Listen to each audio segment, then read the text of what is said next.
Então vamos lá. Moisés, primeira parte, nascimento e primeiros anos. Moisés nasceu em uma época em que o faraó do Egito havia ordenado que todos os meninos hebreus recém-nascidos fossem mortos. Então, todos os meninos hebreus recém-nascidos deveriam ser mortos, temendo que os israelitas se tornassem muitos e muito poderosos. Para salvar a vida de Moisés, que era esse menino hebreu recém-nascido, a sua mãe o colocou em um cesto de junco vedado com piche e o escondeu entre os juncos às margens do rio Nilo. Então Moisés, ele obviamente correu um grande risco, a mãe dele chegou e botou ele ali na margem do rio. A filha do faraó encontrou o bebê enquanto tomava banho no rio e teve compaixão dele e decidiu adotá-lo como seu próprio filho, garantindo a ele uma criação egípcia. Aqui Moisés teve acesso a todo o conhecimento egípcio disponível na época. Então pensa só, a mãe está com medo de que o bebê morra. Sim. E ela bota ele ali num cesto de junco e coloca num rio. E aí ninguém tem ideia do que vai acontecer. Quando ela coloca ele na cesta ao lado do rio, aonde que ele vai parar? Nos braços da filha do faraó, ou seja, na realeza, onde mandavam. Sim. E dali, é algo completamente inesperado, né? O que era para ser uma morte acabou se transformando em um começo de uma história. Cara, muito bom, né? Parece novela, assim. Parece um negócio assim, roteirizado no outro nível, né? Mas foi roteirizado. Né? Isso é o grande roteiro. Porque Tipo pensa assim, só, cara, se você... E com certeza é muito bom. a mãe orou pelo filho. Tá bom. Né? Meu filho, seja abençoado. Deve ter orado um monte de coisa. Sim. E aí, de repente, o que acontece? Ela vê que quem pegou o filho era justamente a família que queria matar todas as crianças. Então, o que inicialmente parece algo que é ruim, na verdade, estava escrito para ser a história que Deus queria que acontecesse. Sim, louco. Né? Muito louco. E Moisés, inclusive, significa, acho que, retirar da água. Alguma coisa assim. Vou perguntar para o Rodrigo. Rodrigo, queria que você agora, então, nos explicasse toda essa passagem, essa história, até o momento em que existe a fuga para Midian. Ok. Para a gente entender a história de Moisés, vamos falar um pouquinho de casos de família. Treta do Egito Antigo. Para resumir para a galera que está em casa e para vocês aqui também, o Egito foi a segunda maior potência mundial daquele tempo. Primeiro era a Mesopotâmia, a Suméria, depois vieram os Elamitas, os Assírios, lá na região onde hoje é o Iraque. E aqui estava o Egito, também outra potência. É como se fossem Estados Unidos e Rússia, sabe? Estados Unidos e China, assim. E o Egito teve uma época que recebeu muitos imigrantes, muitos. E eles vinham trabalhar no Egito e ficavam lá, porque o Egito, apesar de 95% do país serem desertos, o Egito tinha mais condição de não enfrentar a seca do que, por exemplo, a região do Levante, que é onde fica Israel, Canaã. Porque eles ficavam à beira do rio Nilo, tanto é que no Cairo não chove. No Cairo não chove. Chove em Alexandria, no norte, no Cairo não chove, ali tudo é deserto do Saara. Mas o rio Nilo provinha o povo de comida, agricultura, água. Então, quando tinha qualquer seca em Canaã, o pessoal corria para o Egito. Nós estudamos aqui a história dos patriarcas, quando Abraão foi para o Egito, depois Jacó foi para o Egito, então você tinha que ir para o Egito. Aí muitos asiáticos, que o Egito está na África, muitos asiáticos migraram para lá. Um grupo deles, chamados Ixos, foram crescendo no Egito e no momento de fraqueza do Egito, eles tomaram o poder. Tomaram o poder e até criaram faraós para si. Foi na época que os Ixos estavam no poder no Egito que José do Egito existiu. Nós falamos sobre isso aqui. Agora, só que... Então, Rodrigo, aqui, ó. Ali, o José do Egito, ele ascendeu ali no Egito, né? E Moisés, né, ele percebeu um lugar que estava escravizando os israelitas. Exatamente. Né? Como que eles foram parar lá? Essa que é a questão. Quando José assumiu... exatamente. Quando José assumiu o Egito, por que José assumiu? Nós contamos aqui, quem não assistiu a galera, aí pode ver de novo esse podcast que a gente fez sobre José do Egito. Acho que foi até o primeiro. Foi o primeiro ou o segundo? Foi o primeiro ou o segundo, né? Foi. E falta você assistir lá, e quem já assistiu, assista de novo. O José conseguiu ascender aquele cargo no Egito porque ele também era asiático. Ele era semita, como os Ixos. Só para explicar ao pessoal, semita ou asiático é como falar latino-americano para quem mora aqui. O boliviano é latino-americano, o argentino e o peruano e o brasileiro também. Então é como se fosse um latino-americano como presidente dos Estados Unidos. Ele vai facilitar para outros latinos subirem ao poder. Só que depois que José do Egito morreu, passou algum tempo, aí os faraós de sangue legitimamente egípcio arrumaram um exército mercenário, destruíram, mataram o último faraó Ixo e assumiram de novo o poder. Cara, mas como que você sabe disso, Rodrigo? Porque Arqueologia. Nós temos isso daqui todos tá na arqueologia. Tá na arqueologia. Mas, tipo, aonde que é escrito isso? Porque, pô, eu li a Bíblia. E aí, de repente, isso acontece. Eu falo, meu, como que isso aconteceu? De repente, você tinha José aqui no topo, agora tá todo mundo escravo. O interessante que a arqueologia ajuda nesse ponto é que, por exemplo, hoje mesmo, no almoço lá, eu descobri que você tem ascendência holandesa. Sim. Eu não sabia disso. Hoje o Thiago contou a história do avô, como é que veio da guerra e tal, aquela coisa toda. Então imagina que eu só vejo o Thiago no PrimoCast. Eu tenho um conhecimento sobre você. Mas aí alguém fala assim, pois é, mas eu conheço mais coisas do Thiago e eu vou escrever a biografia dele. Fica muito mais rico entender algumas coisas suas a partir da sua biografia familiar, de onde que vieram algumas tendências, a gente conversou sobre isso. Então a arqueologia, ela dá aquele pano de fundo no qual a Bíblia foi escrita. Certo. Coloca a Bíblia num contexto. Aí você entende por que esse faraó não conhecia José.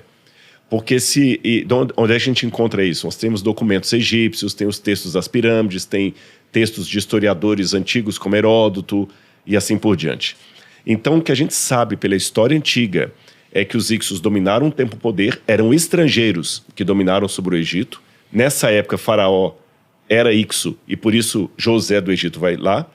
Quando os Ixos são retirados do poder e os egípcios voltam ao poder, aquele faraó, que é o grande guerreiro mesmo, chamava-se Camose.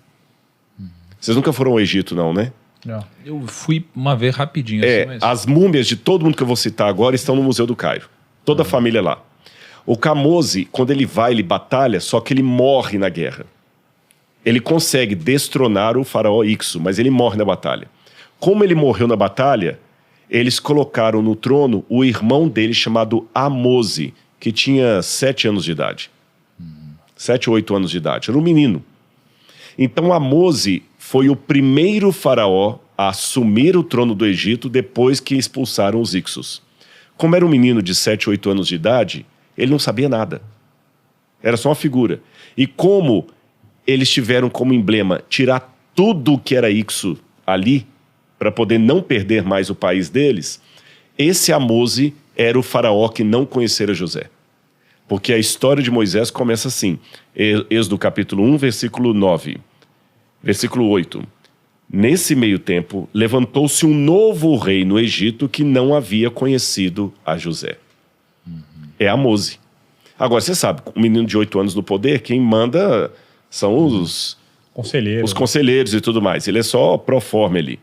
E o que eles fizeram logo depois? Eles fizeram 2 coisas. Primeiro, para que a coroa não caísse na mão de estrangeiros, eles obrigaram o faraó menino a casar com a irmã dele.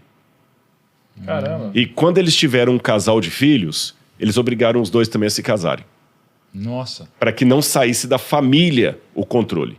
Segunda coisa que eles fizeram, expulsaram os Ixos de lá, expulsaram a maior parte dos asiáticos e escravizaram os demais que permaneceram na terra. Foi nessa situação que os hebreus, sendo asiáticos, se tornaram escravizados.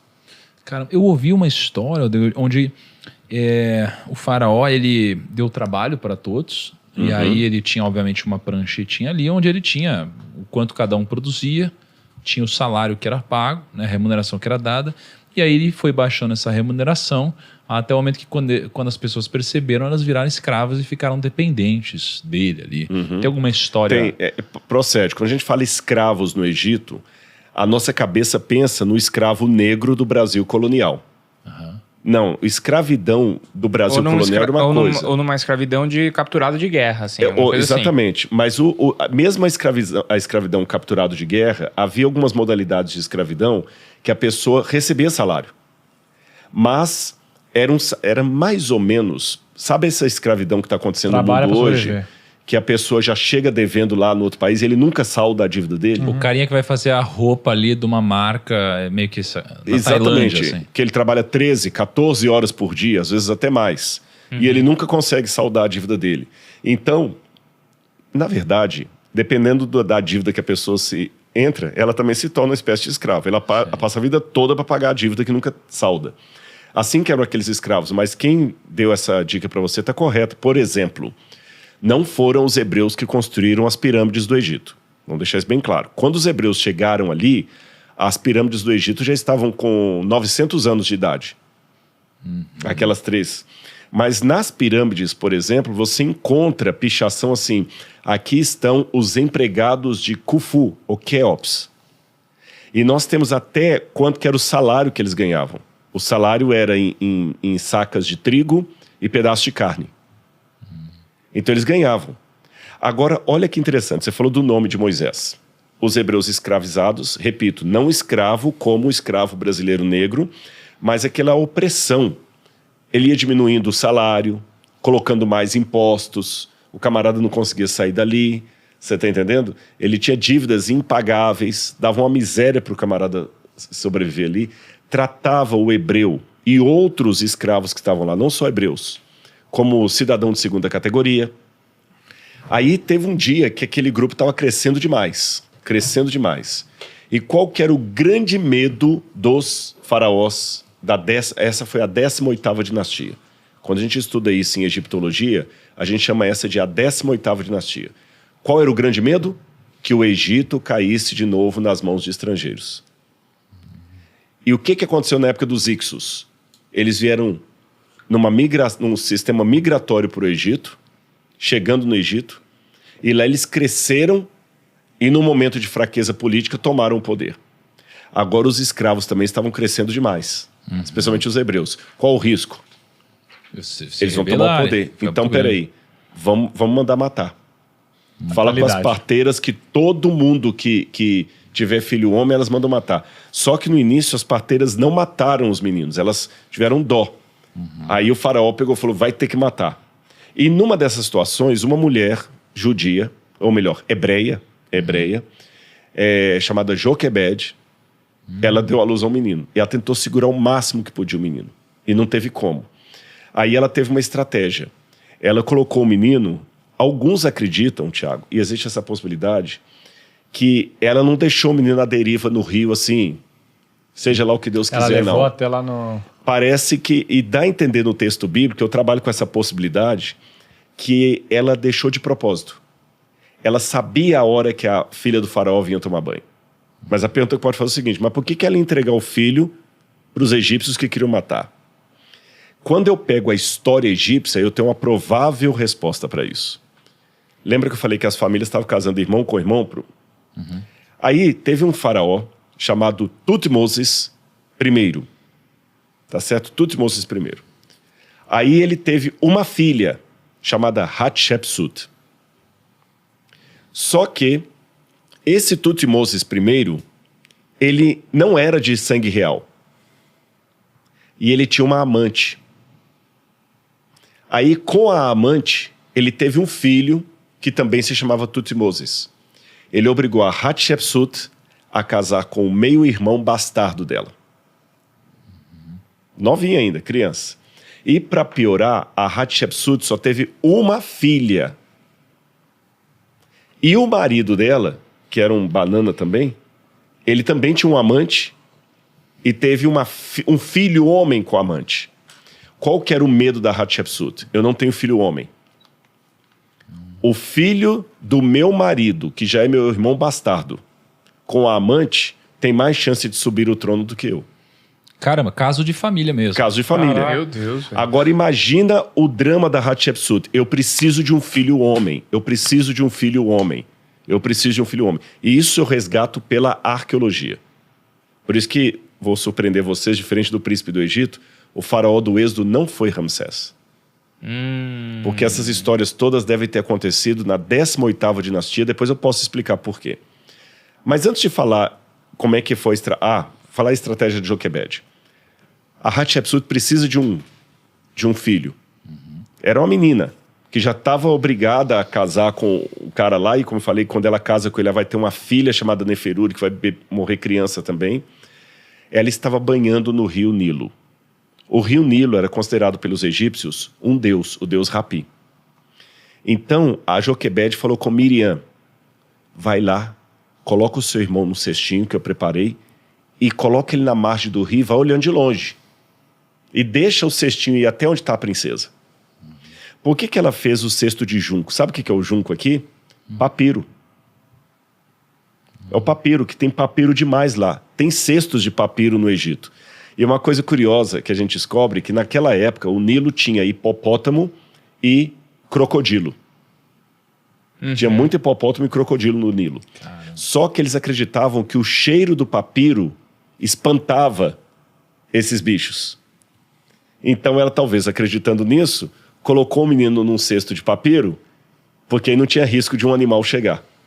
Caramba. E foi boiando, boiando, boiando, até que a Hatshepsut viu, e quando ela tira o menino da água, aí vem a questão do nome de Moisés. Ela tira o menino, ela vê que é hebreu, porque ele estava circuncidado. Mesmo assim, ela aceitou por quê? Raciocina comigo. Ela estava banhando no rio Nilo, Que é um deus. que é um deus, numa cerimônia religiosa. Como os hindus banham hoje lá no rio Ganges. Eu quero um filho. É o que ela estava pedindo. Eu quero um filho. E quando ela abre o olho, o que aparece boiando na água? Caramba. Um filho. Obrigado, os deuses atenderam minha prece. É um hebreu, mas cavalo dado não se olha o dente. Aí olha que interessante, por que a Bíblia fala que ela chamou o filho de Moisés? Essa é uma grande polêmica entre os hebraístas, os estudiosos, porque Moisés, Moshe em hebraico, não tem nada a ver com água. Nem a raiz é parecida. A água é maim em hebraico. Alguns já tentaram desde a época de Jesus, com Flávio Josefo, que Moisés talvez seria de maiá, água, mas ninguém sabe. Eu tenho uma hipótese. Olha que interessante. O nome dele era Moisés. Moses, ou Moshe em hebraico. Tá certo? Em inglês, Moses. Você tem praticamente todos os faraós dessa 18ª dinastia, com exceção de Amenhotep, tem o nome terminado em Moses. Amose, Kamose, Tutmoses. Percebeu que é tudo Moses, Moses, Moses? Sabe o que é Moses em egípcio? Nascido de. E como é que a família real colocava o nome? Um nome de um deus egípcio, Tut, o deus Tot. Mose, Tutmose, nascido do deus Tot. A é o deus da lua. Amose, nascido do deus da lua. Percebeu? Então, provavelmente, o nome de Moisés seria Rapimose, porque ele foi tirado do Nilo. E o Nilo era o deus Rapi. Mas quando ele reconhece o Deus verdadeiro, ele tira do nome dele a divindade, ficando apenas Mose, nascido de. É uma teoria que alguns levantam e ela faz sentido, porque o nome Moisés, nascido de, falta um complemento. Falta um complemento. Aí, quando ela recebeu, olha a estratégia, Miriam já estava de longe olhando. Ela falou, mas como é que eu vou chegar com essa criança no palácio? Aí Miriam, dá licença, majestade, tem uma mulher lá que ela pode criar um menino para a senhora. Então eu vou dar um dinheiro para ela. E Moisés foi criado pela mãe dele até os 12 anos, onde ele aprendeu as raízes judaicas dele, e com 12 anos ele foi para o palácio, para quase desaprender tudo da infância. Imagina a aflição de Joquebede tendo que entregar o filho. E ali ele ficou no palácio, e provavelmente nessa linha hereditária, ele era o candidato ao trono de Faraó, que ele era o filho de Hatshepsut. Até que um dia, e Moisés aqui, eu vou chocar muita gente, Moisés já estava com quase 40 anos, em torno de 40 anos. A gente imagina um Moisés ainda jovem, 40 anos. Ele vê um egípcio batendo num hebreu.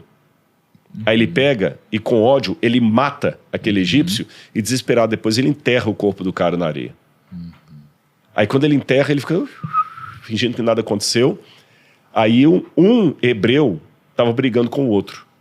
Quando ele foi separar a briga dos dois, ele falou assim, por que você está querendo meter aqui pitaco na nossa briga? Você é filhinho de papai, você não é hebreu como nós, porque você está lá no palácio, cheio de regalia, com ar-condicionado e tudo mais. A gente está se lascando aqui. Você vai querer matar a gente igual você matou aquele egípcio? Aí ele ficou apavorado com aquilo, falou, pronto, muita gente deve saber. Largou tudo e fugiu para a terra de Midian. Então Por que foi ele até aí a fugiu? fuga dele. Ele fugiu porque era crime, mas ele não era o filho do... Mas vamos imaginar, ele era o filho da rainha, mas todo mundo sabia que ele não era um filho legítimo da rainha. Cara, então olha que interessante. Então tinha mais chance quase meu irmão, né? Porque ele era filho adotado da rainha. E o outro também era enteado da rainha. Sim. O outro ainda tinha mais chance, porque o outro pelo menos tinha o pai que era faraó. Cara, então Moisés, ele era tão predestinado a libertar o povo que quando ele ainda era criança, ele conseguiu libertar a própria mãe, né? Essa é a primeira Exatamente. pessoa que ele...